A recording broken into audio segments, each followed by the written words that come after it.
सद्गुरुदेव की द्वारिकाधीश की नकलंकी नाथ की बजरंगी बाला की चार धाम की चार संप्रदाय की सात अखाड़ा 52 द्वारा की अनंत कोटि विष्णु राम रमते राम की ज्ञानी ध्यानी स्थानी मकानी कोठारी भंडारी नागा निर्वाणी गुपत प्रगट की नवनाथ 84 सिद्ध अपने अपना गुरु महाराज अखंडान हरि गुरु संत की सर्व संतन की सनातन धर्म सत कबीर साहेब सवाराम बापा की बड़देवदास महाराज आदिशक्ति वैराई मात सर्वे शक्ति मात की गुणपति महाराज हनुमान जी महाराज की जय जय सीताराम नम पार्वती पते हर हर महादेव हर।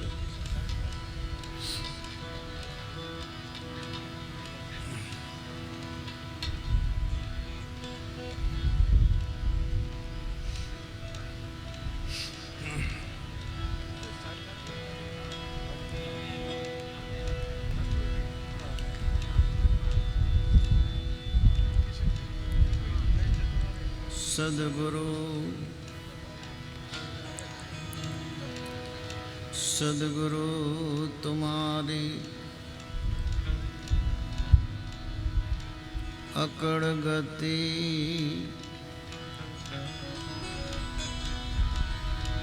सद्गुरु तुम्हारी अकड़ गति कोई थी कड़ी न जाय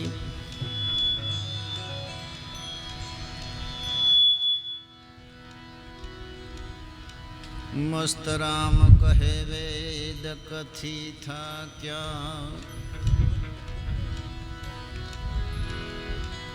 तो पण पूरी न थाय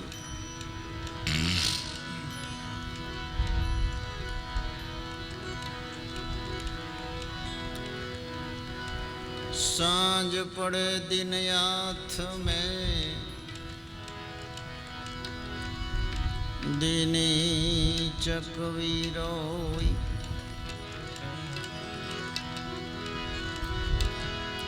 चलो चकवा वहाँ जाइए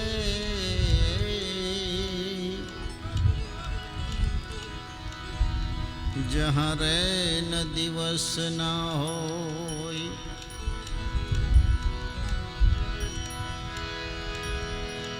रैन की बिछुरी चाकवी आन मिली प्रभात जो जन बिसरे नाम से तो दिवस मिले न रात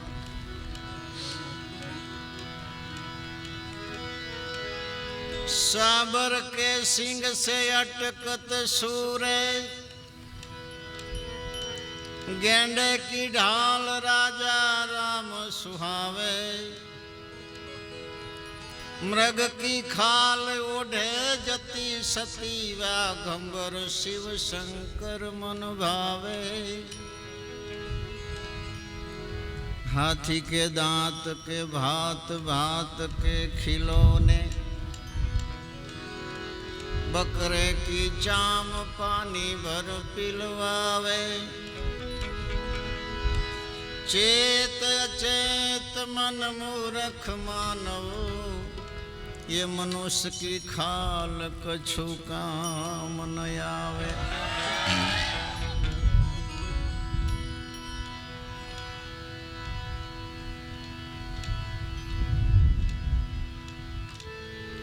खाख में खपी जाना बंदा,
સૌ પ્રથમ સુરેન્દ્રનગરની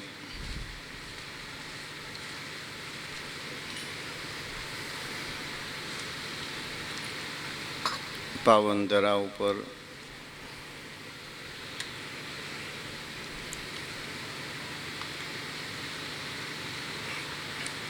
પરમ પૂજ્ય શ્રી આત્મારામ બાપુના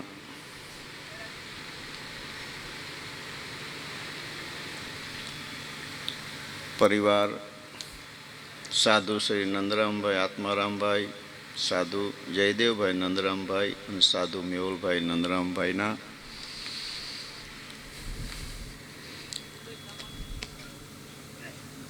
આવા એક શ્રી રામદેવજી મહારાજનો પાઠ ઉત્સવ નિમિત્ત સત્સંગ ભજનની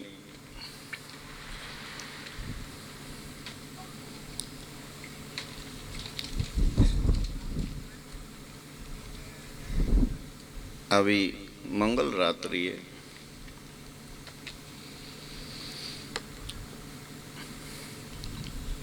ગુરુ મહારાજના ચરણોમાં કોટી કોટી પ્રણામ કરી, ઈષ્ટદેવ શ્રી રામદેવ પીર બાપાના ચરણોમાં કોટી કોટી સાષ્ટાંગ દંડવત પ્રણામ કરી, અહીંયા ઉપસ્થિત જે કોઈ સાધુ સંતોના ચરણોમાં વંદન કરી, સાજંદાઓ કલાકારોને દિલથી આવકારું છું.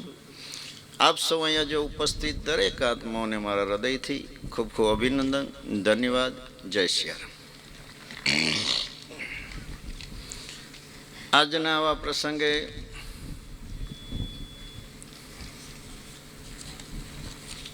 આપણે મળવાનું થયું.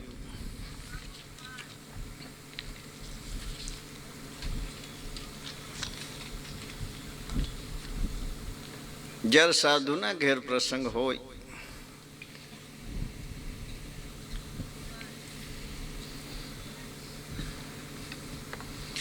તો સાધુને સાધુ થવું ન પડે.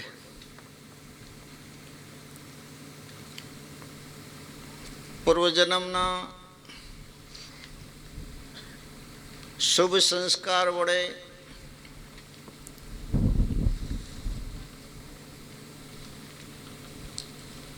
એવા એ સાધ જ હોય છે. સાધ શબ્દ એક ઉજાગર, એક ચેતન અથવા પોતાની ઇન્દ્રિયો ઉપર જે હર ઘડી સાધ રહેતા હોય,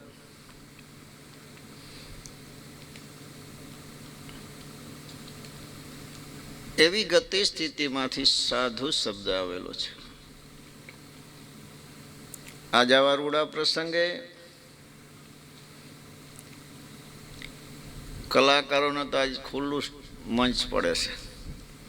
પવન છે ને આજ કલાકારોને માપી લીધા છે. છતાંય ભજન સત્સંગ જે ખાતાના જે જીવ હોય છે એ ખાતામાં એને આનંદ આવે છે. એવી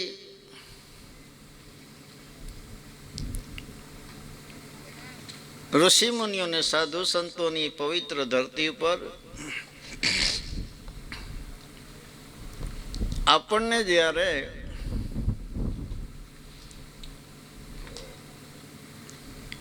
આપણી દેશી ભાષામાં જ્યારે એરે હેરે કહેવાય, કલ્પનામાં ન હોય, આરાધન ન હોય, પરમાત્માની કૃપા વડે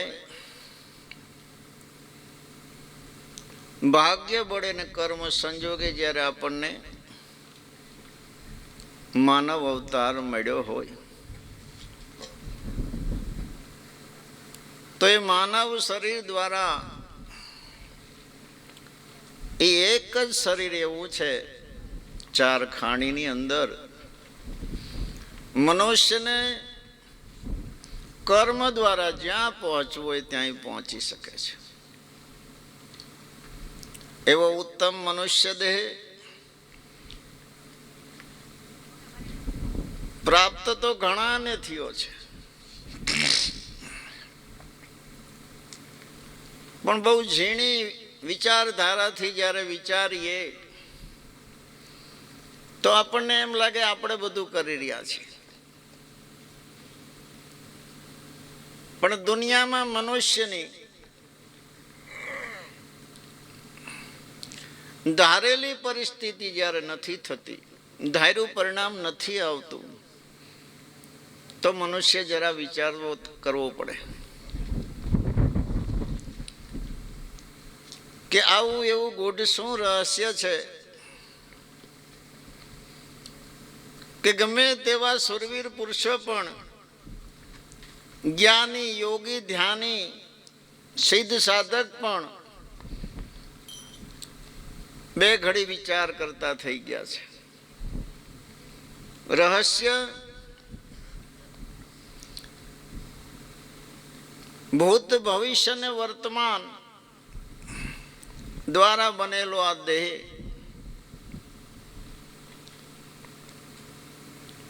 ભૂતકાળમાં કોઈ કર્મ કર્યું, ભવિષ્ય એનું નિર્માણ થઈ ગયું, વર્તમાનમાં કેવલ સંજોગ બને છે. છતાં અત્યારે આ ઉપદેશનો કોઈ ટાઈમ નથી અને ઉપદેશ દેવાનો પણ ન હોય, કારણ કે આ સાધુનું ઘર છે અને એમાંય પીપળીધામ સવા ભગતની જગ્યાના લગભગ મોટી સંખ્યામાં આત્માઓ અહીં હાજર છે. વિશેષ કહેવાનું ન હોય, પણ છતાંય હજારો વર્ષો ને યુગો જતા રહ્યા છતાં આજ પણ ગદ્ય ને પદ્ય સ્વરૂપ મહાપુરુષોના સંદેશા શાસ્ત્રીઓ, પંડિતો, વક્તાઓ, સાહિત્યકારો અને ભજનીકો પોતાની કળા દ્વારા, પોતાની સૂઝબૂઝ સમજ દ્વારા વર્ષોથી એકને એક વાત આજ દોહરાવા આવ્યા છે. કેમ? કરત કરત અભ્યાસ તો જળમતી હોત સુજાન. સંસારની અંદર રહેવાથી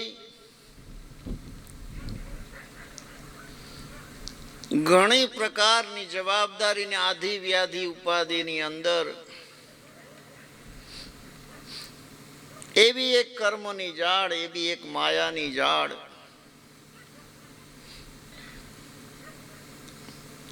ઉજ્જડ જંગલની અંદર જ્યારે કોઈ સૌ પ્રથમ રસ્તો બનાવે તો એ સાધ પુરુષ બનાવી શકે. એને બહુ મહેનત પડે અને એકવાર રસ્તો થયા પછી હાલવામાં લાખો મનુષ્ય રાહ પર ચાલી શકે છે. એવા એ મહાપુરુષોના પરમાર્થી સ્વભાવ દ્વારા મહાપુરુષો એવી સંસ્કાર અને સંસ્કૃતિની સ્કૂલ બનાવતા ગયા છે કે એ ખાતાના આત્માઓ આજ પણ વર્ષોથી એ સ્કૂલની અંદર, જેને આપણી ભાષામાં સંપ્રદાય શબ્દ આવે છે. સંપ્રદાય એટલે શું? જે મોટા પુરુષોએ, બુદ્ધિજીવી પુરુષોએ, અનુભવી પુરુષોએ સંસ્કાર ને સંસ્કૃતિને છેડે સુધી એમના બાળકો માટે, એમના પુત્ર માટે, એમના પરિવાર માટે એ સંસ્કાર ને સંસ્કૃતિ ભૂલાય નહીં એના માટેની એક નિશાળ છે અને સંપ્રદાય કહેવામાં આવે છે.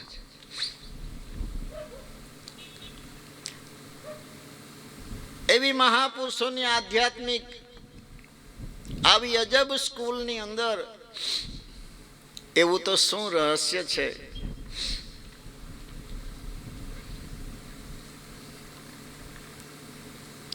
કે શબ્દ અનંત છે, શબ્દની ધારા અનંત છે, પણ મહાપુરુષો એમ કે છે કે શબ્દ એક છે પણ ધારા અનંત છે.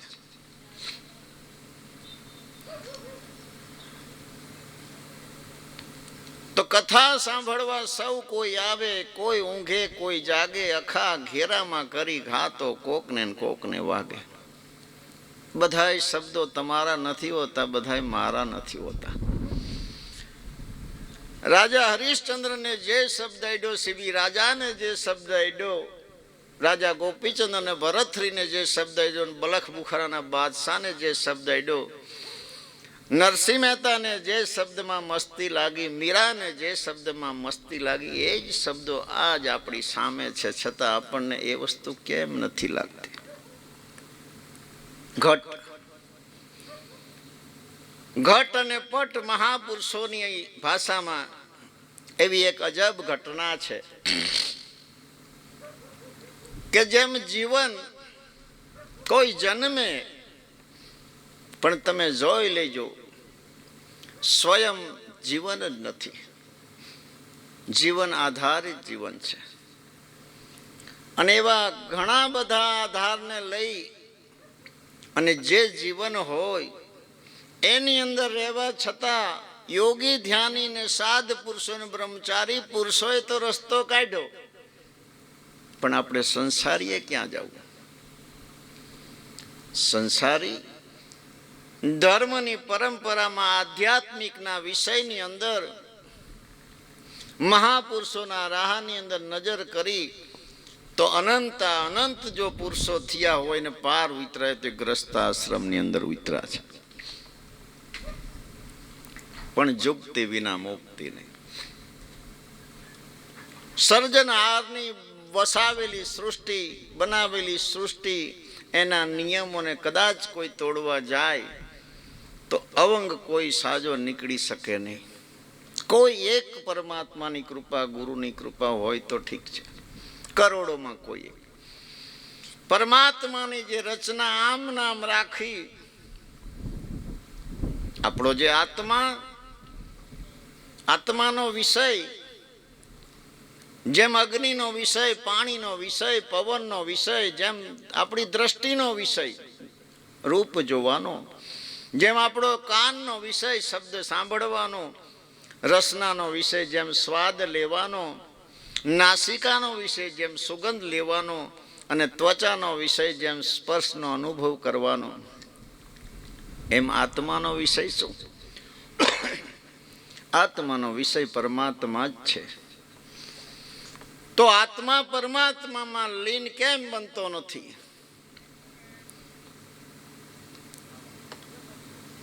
કે ચિત્ત વૃત્તિના, ચિત્તના 5 વિષય, શબ્દ વિષય, સ્પર્શ, રૂપ, રસ અને ગંધ, આ 5 વિષય ચિત્તના છે. એ ચિત્તમાં નથી સમાવી શકાતા, માટે આત્માનો વિષય પરમાત્મા નથી થતો. વેદ, પુરાણ, શાસ્ત્ર, ઉપનિષદો, વાણી સાખીને દાખલાના ઘરમાં જ્યારે જાઓ, ભલે અનંત જ્ઞાન કથું, પણ બધાએ મહિમા ગાયો, સાધુ સંતોનો મહિમા ગાયો, કે કોઈ સાધુના ઘરે જાઓ, કોઈ સંતના ચરણે જાઓ. બધું કહેવાના અંતે તો એ પણ કીધું કે કોઈ અનુભવીના ચરણે જાઓ, એ સિવાય નિસ્તાર નથી.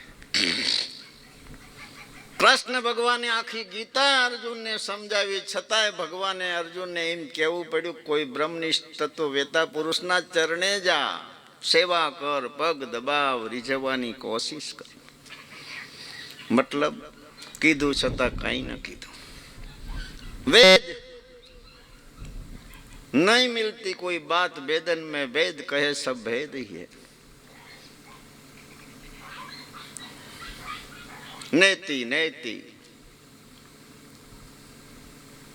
पुराणों शास्त्रों अपनी अपनी मति. ત્યારે આપણા સંતોએ કીધું કે હે માલા 12 મેઘ વરસી જળ ભર્યા, એમાં અરગણ પાણી મત પીજે રાવણ માલા. બની જાઓ વૈરાગી, હોઈ જાઓ સાધુ. સારા 12 સંપ્રદાય, અડધી સંપ્રદાય પાવૈયાની બાદ કરતા 12 મેઘ વરસી જળ ભર્યો. બધા મહાપુરુષોએ કંઈક કીધું. અથા અમાપ શબ્દ રૂપી, વાણી રૂપી જળ આજ ભરેલું છે. હે માલા અળગણ પાણી મત પીજે. ગયણા પાસે ગરવું કેવી રીતે? કોઈ ના કોઈ પુરુષના ચરણે જવું પડે. તેમાં મહાપુરુષે કીધું કે વેદ પશુ નર પશુ પશુ સકલ સંસાર મનુષ્ય તાકો જાનીએ જાકે હૃદય શુદ્ધ વિચાર વેદને ખોલીને કોઈ બેહવે વેદ નહીં બતાવે કે મારી અંદર શું ભેદ છે. મનુષ્ય જે વાંચશે એ પોતાની બુદ્ધિ અનુસાર પોતે એનો અર્થ કરશે અને સમજશે. આ અડગણ પાણી છે. મહાપુરુષોએ ભલે વાણી લખી, પણ જેમ આપણું ગુજરાત છે, આપણે ગુજરાતની ભાષા ગુજરાતી છે, મહારાષ્ટ્રની ભાષા મરાઠી અલગ છે, બીજા રાજ્યની ભાષા અલગ છે, અને એને તમારે જાણવી હોય તે ભાષા તો અવશ્ય તમારે શીખવી પડે. શીખી જાઓ તો પણ શું થાય, કરવાનું તો બાકી જ રહે. ભાષા દ્વારા સંદેશા આજ વેદ પુરાણ શાસ્ત્રોએ આપણને આપ્યા. આ માર્ગે જાઓ, આ માર્ગે જાઓ, આ માર્ગે જાઓ, આ પુરુષો આ માર્ગે ગયા, આ પુરુષો આ માર્ગે ગયા, આ માર્ગ આવો છે, આ માર્ગ આવો છે, આ માર્ગ આવો છે, આ માર્ગ અહીં પહોંચે, આ માર્ગ અહીં પહોંચે. જાણ્યું હાલવાનું બાકી. એમાંય સંસારમાં મહાપુરુષનો હિસાબ જ્યારે જોઈએ, હાલ વર્તમાન યુગમાં અન્ન સમાન પ્રાણ છે.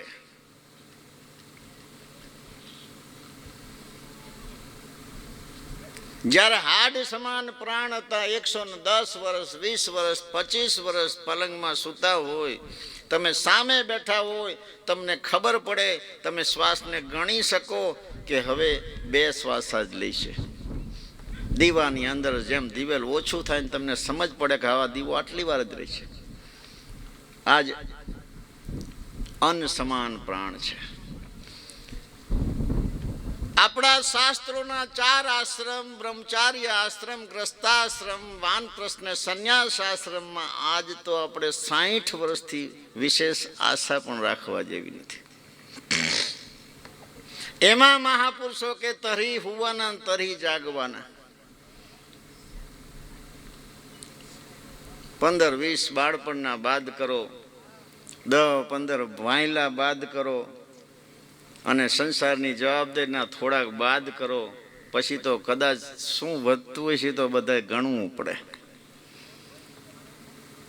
છતાં પણ એક નારદજીનો દાખલો તમને દઈ દઉં કે અંતિસ્કરણની શુદ્ધિ, હૃદયનો શુદ્ધ ભાવ, ચાહે પોતાના ઈષ્ટદેવ, ચાહે ગુરુદેવ, યા કોઈ બી દેવી દેવતાને પૂજતા હોય, પોતાનો શુદ્ધ પ્રેમ છે. અને જેને પોતાના કોઈ શિર છત્ર માલિક ઉપર જેને ભરોસો ને વિશ્વાસ છે, તો મનુષ્યની કોઈ પણ મન વાંછિત ઈચ્છા છે એ અવશ્ય તૃપ્ત કરે છે, કોઈના કોઈ સ્વરૂપે. આ સત્ય સનાતન છે. અને અંતિસ્કરણની શુદ્ધિ અને શુદ્ધ ભાવ વિના દુનિયાના કોઈ પણ ધર્મ કર્મ કરો, ચાહે શિરગુણ ઉપાસના હોય, કર્મકાંડ હોય, ધ્યાન યોગ કોઈ પણ હોય, નિર્ગુણ હોય, જ્યાં તમારો શુદ્ધ પ્રેમ કાઢી લો. અરે ભલે મહાપુરુષો પૂરા પુરુષો મળ્યા હોય, તમે ગમે એવા બન્યા હોય તો પણ શું, જાગતા રહેવું અને જાળવવું મહાપુરુષો કહે છે. આ તો છેલ્લા શ્વાસ સુધીનો ખેલ છે. આ ખેલ સીનો છે. ભજન છે, સત્સંગ છે, સંતોના ચરણે જાવીએ, સાધુ સંતોની સેવા કરીએ, કઈ પરમારથ કરીએ, શેનો ખેલ છે? છેલ્લો સમય સુધારવાનો ખેલ છે. આપણું મકાન હોય, આપણો બંગલો ને આપણું ઘર હોય, એની અંદર આપણને આપણું સંસારને જરૂરિયાત બધો સરસામાન વસાયેલો હોય, અને પાડોશી આપણને કોઈ પૂછે કે તારા ઘરમાં શું શું છે, ત્યારે કહે મને ખબર નથી, ત્યારે આપણને કેવો કે કાયા નગરી તો મળી, આમ નામ 3.5 મણની કાયા ઉથલાવે રાખી છે. કોક પૂછે આમાં મન ક્યાં છે, તારું હૃદય ક્યાં છે, તારા શુભ વિચાર ક્યાં છે, આનંદ ક્યાં છે, પ્રાણ પુરુષ ક્યાં વસે છે, ચેતન પુરુષ ક્યાં વસે છે? તમે જો ચેતન પુરુષની બલિયારી અડધું અંગ તમારા કામ ન કરે, બોલો તમે તોય બેઠા હોય. આત્મા ક્યાં વસે છે? અનંત અનંત મહાપુરુષોએ ઝવેરાતની ખાણ કીધી આ કાયા નગરીની, આપણને કેટલી ખબર? કાંઈ નહીં. તો પણ શુદ્ધ પોતાની જો ભાવના, કંઈક કરવાની જો ભાવના કે ચલો મનુષ્ય જન્મ મળ્યો છે, કર્મ સંજોગે જે કંઈ પ્રાપ્ત થયું, ભાગ્ય સંજોગે જે પ્રાપ્ત થયું, જેવું ઘર કુટુંબ પરિવાર જે કંઈ મળ્યું, જે સંપત્તિ જે મળી, તે એમાં એક જ વસ્તુ આપણને તાપથી દૂર કરી શકે, પરમાત્મા જેમ રાખે એમ રહેવું. એવો ભાવ જ્યારે હૃદયમાં પ્રગટ કરો તો તાપથી તપશો નહીં. છે એમાં કંઈ બદલાઈ જવાનું નથી. રાત દી કદાચ કોઈ ચિંતા કરે, કોઈ માળા ફેરવે, મિલાડી નીકળે ને કબૂતર આંખું વીંચી જાય તો કોઈ ભય જતો રહેવાનો નથી. છે ને છે જ, એનો કોઈ રસ્તો જ નથી. છતાં પણ બધું કરતા છતાંય પણ મહાપુરુષો તો એમ કે છે કે ઘટોઘટ ને અણુ અણુમાં વસનાર સન્મુખ છે. તો આત્માની દુઆ લેતા શીખો. ઘણા આત્માની દુઆ જ્યારે એકઠી થાય છે ત્યારે પરમાત્મા મન રોકવાની શક્તિ બક્ષિસ કરે છે, અને મનની જીતે જીત ને મનની હારે હાર છે. વિશ્વાસ, વિશ્વાસ નથી તો ક્યાં પરમાત્મા છે બતાવો.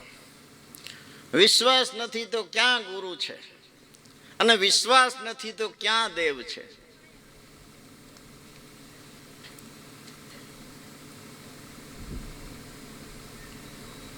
ना रहता मैं काशी द्वारका नामे जगन्नाथ में, मोहे कहाँ ढूंढे बंदे मैं तो तेरी पास में, मैं रहता विश्वास में. પાણીમાં વિશ્વાસ પડ્યો, એ પુરુષે પાણીમાં જવાબ દીધો. પહાડમાં વિશ્વાસ પડ્યો, આપણે ભારતની ધરતી જોઈ લો, પહાડથી જવાબ દીધો. જ્યારે ઝાડમાં વિશ્વાસ પડ્યો તો ઝાડમાં પ્રગટ થયો. થંભમાં વિશ્વાસ પડ્યો તો થંભ ફાડીને પ્રગટ થયો.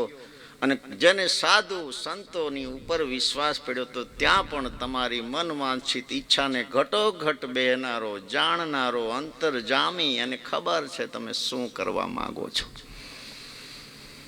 અને સાચા દિલથી અંતસ્કણથી કોઈ પણ એ લગાવ ઉપર જાય તો મનુષ્ય જન્મ સાર્થક થઈ જાય, ઉત્તમ થઈ જાય અને સફળ થઈ જાય. અને ઘણી વાર જીવનમાં એવું પણ બને છે કે કોઈ એવી મસ્તી લાગી જાય છે તો 10 વર્ષ, 20 વર્ષ, 40 વર્ષ આપણને શુદ્ધિ બી નથી હોતી કે આપણા 40 વર્ષ કેવી રીતે જતા રહ્યા. જાગ્રત હોય, શુદ્ધ હોય તોય સંસારમાં રહેવા, વ્યવહાર બધું કરતા છતાંય ઘણી વાર આપણને એવું થાય, જુઓ તમે, કે ખબર નહીં 50 વર્ષ કેવી જતા રહ્યા. કોઈ નિશામાં, કોઈ મસ્તીમાં, કોઈ આનંદમાં, કોઈ માયાની મસ્તીમાં, કોઈ વિષયોની મસ્તીમાં, કોઈ હાલ મસ્ત, કોઈ માલ મસ્ત, કોઈ શતરંજ ચોપટ જુએ મેં, કોઈ ખાન મસ્ત, કોઈ પહેરાન મસ્ત, કોઈ રાગ રાગણી दुहे में, सुंदर खुद मस्ती बिना और सब मस्ती पड़ी अविद्या कुएं में. ઢૂંઢવા ક્યાં જાવું?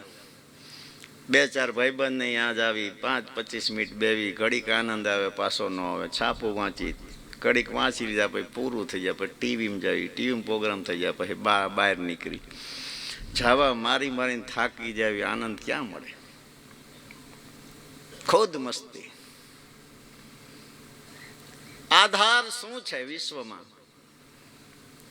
માણસના જીવનમાં 5 અને 6 આધાર છે. નેત્ર, કર્ણ, નાસિકા, જીવ્યા, ભોજન, સ્પર્શ, મનની આકાંક્ષા અને ઈચ્છાઓ. પણ મને એટલી ખબર છે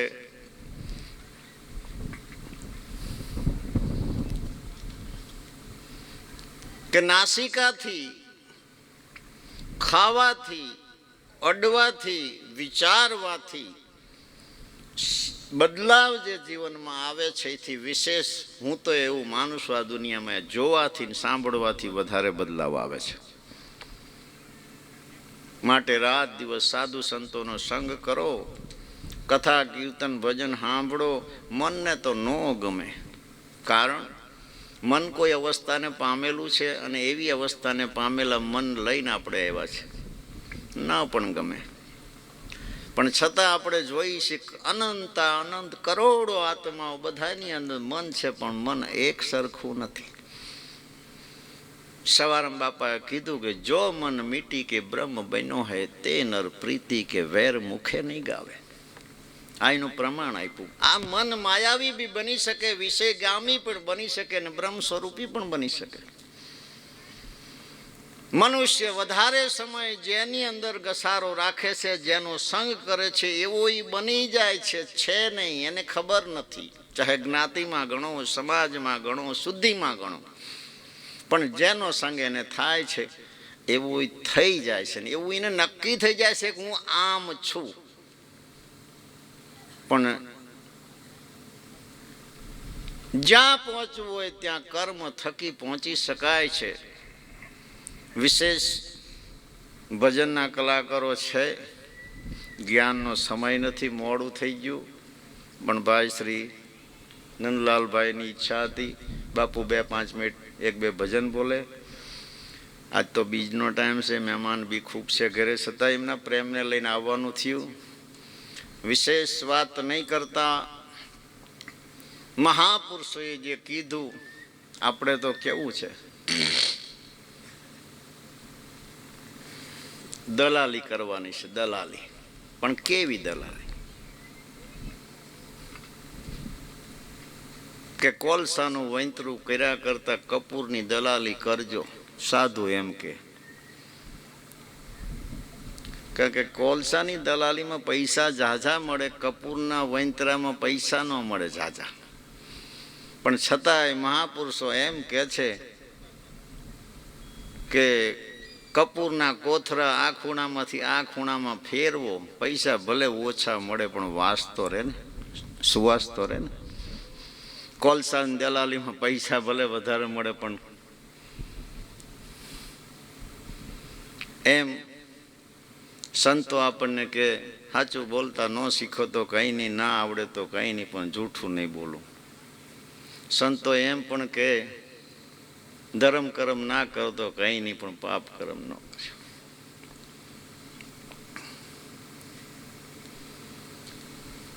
અને હું તો એથી વિશેષ એમ કહું, કંઈ ના થાય તો કંઈ નહીં, પણ કોઈને નડવું નહીં. સાચા માર્ગે કોઈ જાતો હોય તેને રોકવો નહીં, એમાં નડવું નહીં. સાધુ હરિગુરુ સંત પ્રત્યે મહાપુરુષોના સંદેશા દ્વારા પ્રેમ રાખીએ. જીવનમાં આપણને જે કંઈ ઈચ્છા થાય, આ તો જો ડબલ પાલી કરવી પણ પડે. કુટુંબ મોટું હોય, નોકરી ધંધો નાનો હોય તો રાતે 2-4 કલાક નોકરીએ જવું પડે. પછી એવો દાવો ન કરે કે હવે હું શું કરું, બધા કરી જ લેશે. એટલે એમ ભજન હોય, સત્સંગ હોય તો એવું થોડું રાખવું કે હવે આખો દી હાંજ બધી આ વૈંતરા કરીને થાકી જાય ને ચા ભજનમાં રાત ઉજાગરો કરવા જાવો, એવું ન રાખવું. ડબલ પાલીએ બધાએ કરી છે ને જેને કરી ડબલ પાલી એ જ મહાપુરુષોના આજે આપણે ગુણગાન ગાઈએ છીએ, એના ઘરમાં જ આનંદ કરીએ છીએ. એમની જ મસ્તીમાં બધા મસ્ત બન્યા છે. અને એવી છત્રછાયામાં મહાપુરુષ સાહેબ વાવેલા જે વડની છત્રછાયામાં ત્રિવિધિ તાપથી ઘણા અસંખ્ય જીવો શાંતિને પ્રાપ્તિ કરી છે. રહી આ વાત એક ભજનની એક સૃષ્ટિ એવી છે કે જો મસ્તી લાગી જાય, પણ હું તો કલાકારોને એટલું કોઈક નવું કંઈ એક્સ્ટ્રા કરતા નહીં. મહાપુરુષની વાણીને પહેલાં પૂરી થવા દેજો. વચ્ચે તમારે આડું કરવું હોય તો નવું હું તો કરતા નહીં. કારણ કે જે જગતને તમે દો ને એને ભાવનાવાળા તો ઘણાય પુરુષો હોય. સાધુ સંતો એવું ન કર્યું. સાધુ સંતો એમને દેવું હતું ને દે જ કર્યું. તો કાળમીન પથ્થરના પગથિયા પગના ઘસારાથી મંદિરના જો ઘસી જતા હોય તો માણસને તો ફેર પડે ને. મનુષ્યને જોતું હતું એ દીધું ને આજના યુગમાં તમે જુઓ, આજ યુગ એવો નથી. તમે શું દઈ દઈને માણસને મનોરંજન કરશો? 25 વર્ષ પહેલાંનો સમય જોઈ લો, આજનો યુગ જોઈ લો. આજ તમારી એક આઈટમ બહાર પડે, કાલે સામાન્ય થઈ જાય, પછી તમે શું કરશો? ટીવી, મોબાઈલ આવ્યા, અનંત બધાય નખરા આપણે ટીવીમાં જોયા, ખેલ જોયા, બધું સાંભળ્યું. એક માણસ આજ બતાવી દો, નાનો છોકરો, કે જે સ્ટેજ અને મંચ ઉપરથી ગુજરાતમાંથી જે રજૂ થતું હશે એને નહીં જાણતો એવો બતાવો. એક જોક્સની હોય, એક સામાજિક કે કોઈ જે કંઈ કલાકારો જે પેશ કરે છે, સુરા સંતોની વાર્તું હોય, ગમે એ વાતું હોય, આજે એક બતાવો જે માણસ અજાણ હોય, કારણ કે જ્ઞાન છે ને એ આપણું જીવન છે. મન હરદમ, મનનો ખોરાક જ જ્ઞાન છે. જ્ઞાન ન મળે તો માંદું પડી જાય. મતલબ નવું નવું જાણવાની ઈચ્છા છે, પણ તમે એક્સ્ટ્રા કેટલુંક આપશો? ઊંચો રાગ કરો, નીચો કરો, ગમે એટલું કરો. હું તો એટલું કહું, વચ્ચે ગેપ મળે ને બધું મજા કરો, પણ ભજનને પૂરું કરો, નામાચરણ કોઈ દી કાપો નહીં. એવી આપણી અંતરની ઈચ્છા. કારણ કે વાણી છે મહાપુરુષોની છે. શક્ય હોય ત્યાં સુધી આપણી શુદ્ધિનો થોડોક ઉપયોગ કરવો, અને નહીંતર જે બેઠવું હોય એ ગઈ દેવું. પણ વાણીમાં જો ફેરફાર થશે, સરનામા એક થોડીક સરનામામાં મિસ્ટેક હોય, એ બંગલો, એ ઘર જડે નહીં. જે શબ્દ આધારે ઘણા જીવો મથતા હોય છે, કદાચ એક શબ્દ ખોટો હોય, એ જીવને રાહ જડે નહીં અને ભૂલો પડી જાય. એટલે વાણીનો દોષ ન લાગે. ભજનની દુનિયામાં તો અત્યારે નાના નાના ગુજરાતમાં આપણે એવા કલાકાર છે કે આપણો નિશ્ચય ઓછો જ નહીં થવા દે. પણ એક્સ્ટ્રા ના આપશો. એક્સ્ટ્રા ચા સુધી આપશો? તમારા ગુજરાતમાં 20 ઠેકાણા 50 ઠેકાણા પ્રોગ્રામ થઈ જાય, પછી શું કરશો? એકને એક વાત તમે બીજા નહીં પીરસી શકો. આજ તમે જુઓ, એ જ મૂંઝવણ છે કલાકારોને. પૈસા 2.5 લાખ દે તો એને મૂંઝવણ છે પ્રોગ્રામ સક્સેસ જાય છે કે નહીં. શું છે કારણ? કારણ કે નવીન ક્યાંથી લાવવું? ટીવી અને વિડીયો એવી વસ્તુ થઈ ગઈ છે કે માણસનો કોઈ પણ તમે રજૂ કરો એના પહેલાં માણસ કહી દે, બોલો કે હવે આ જ ભજન આવશે, આ જ જોક્સ આવશે, આ જ ગીત આવશે. સંગીત વાગ્યા પહેલાં કહી દે. એને મંજૂરન આપણે મનોરંજન ના આપી શકીએ, પણ આધ્યાત્મિક ક્ષેત્રમાં એક મનોરંજન, આનંદ અને સાથે સાથે વાણીની ગરિમા જળવાય એવું ધ્યાન રાખી, હરિગુરુ સંતના ચરણે કંઈ પણ આપણો વિશ્વાસ રાખી, કંઈ પણ જીવનમાં બનાવી આપણા જીવનને સાર્થક કરીએ. વિશેષ કંઈ નહીં કહેતા, અહીં જેટલા ઉપસ્થિત દરેક આત્માને મારા હૃદયથી ખૂબ ખૂબ અભિનંદન, ધન્યવાદ. જય સિયારામ. અંતરની શુભ આશીષ. આપ હરિગુરુ સંતની સેવા કરતા રહો, ભજન કરતા રહો. આપ સદાના માટે સુખી રહો, ખુશી રહો.